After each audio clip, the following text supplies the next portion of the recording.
All right, so what's up, guys?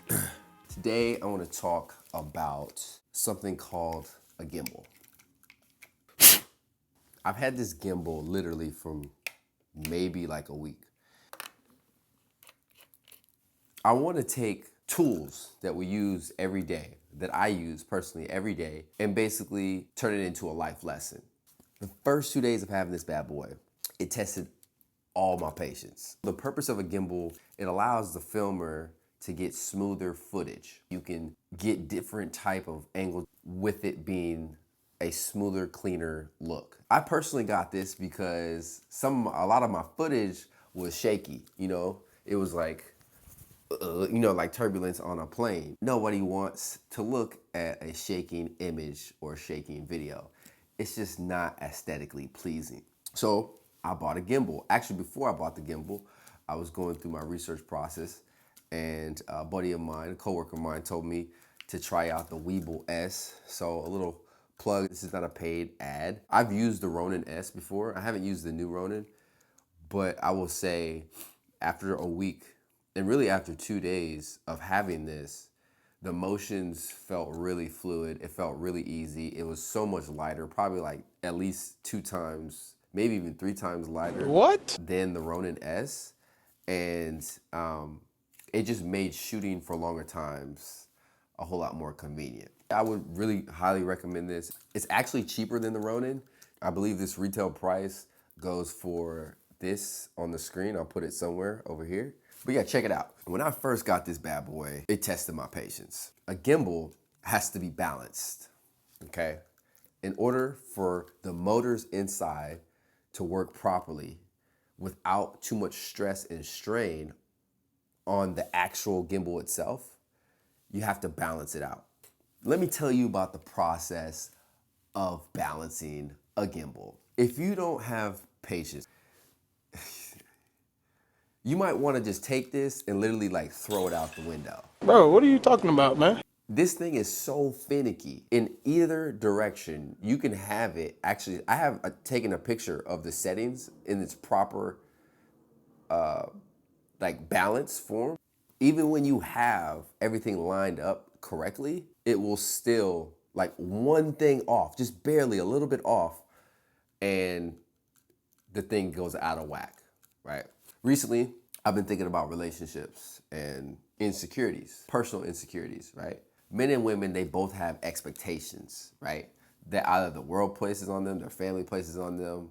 These expectations, in a lot of ways, can shape our identity. Physical looks really can, control the identity of a woman.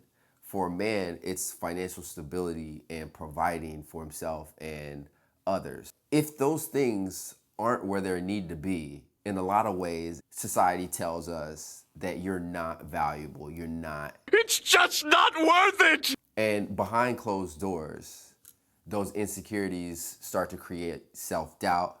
And in the areas where you actually are good at, let's say, I don't know, you're really good at communication, or you're really good at socializing or being a friend, loyalty, which are all great and valuable traits. We oftentimes overlook those and basically just focus on that main thing and say like, hey, I'm not good at this.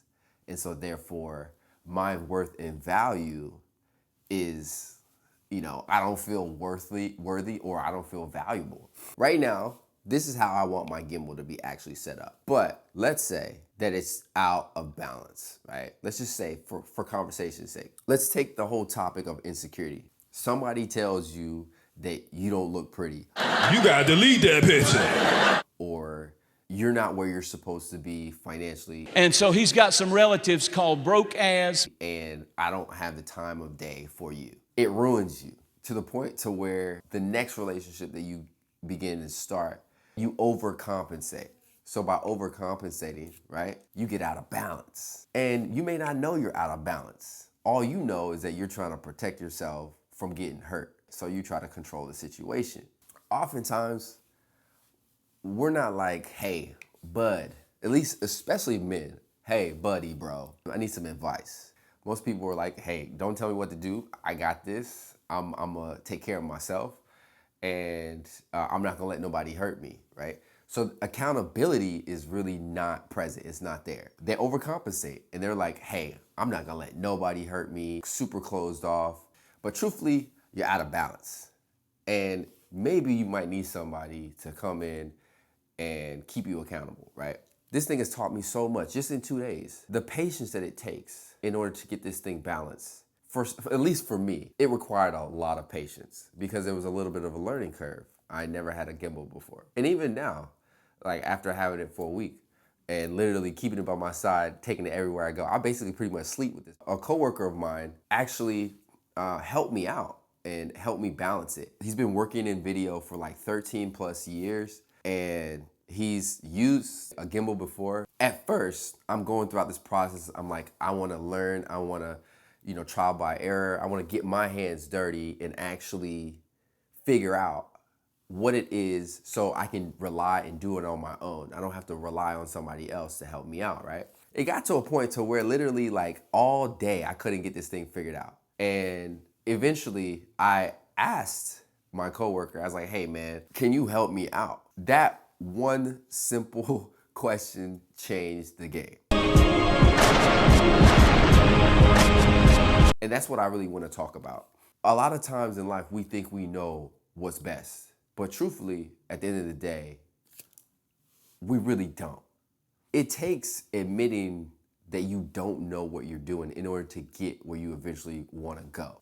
Asking that question unlocked everything for me. Major key alert! And that was accountability. He literally balanced the gimbal within like 5 to 10 seconds. I literally was like, bro, you have no idea. I've been trying to get this thing balanced literally for almost like a day and a half. And you made that look so easy. And having this gimbal for 2 days and going through that patience and frustration process and humbling myself to ask for help, it really put in perspective almost like I felt like I'm like a gimbal, right? I need to be balanced. I need somebody to come and put me in the right place. I can try to balance myself, but when I try to balance myself, I overcompensate. I'm just completely out of whack, out of sorts, right? But when I ask for help, who's been doing this for 13 years, who has that experience, it streamlines my process and I get balanced.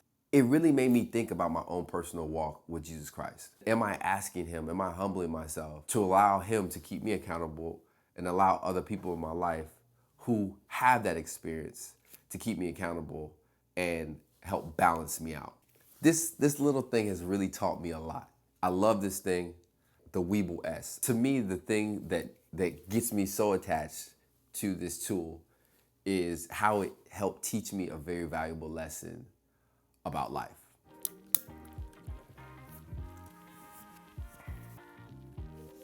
I mean, this cup can teach me a lot of stuff about life, right? You just gotta dig and just see where the value and the purpose is in the cup.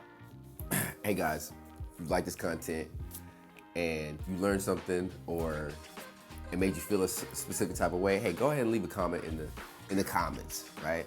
Until next time, guys, peace.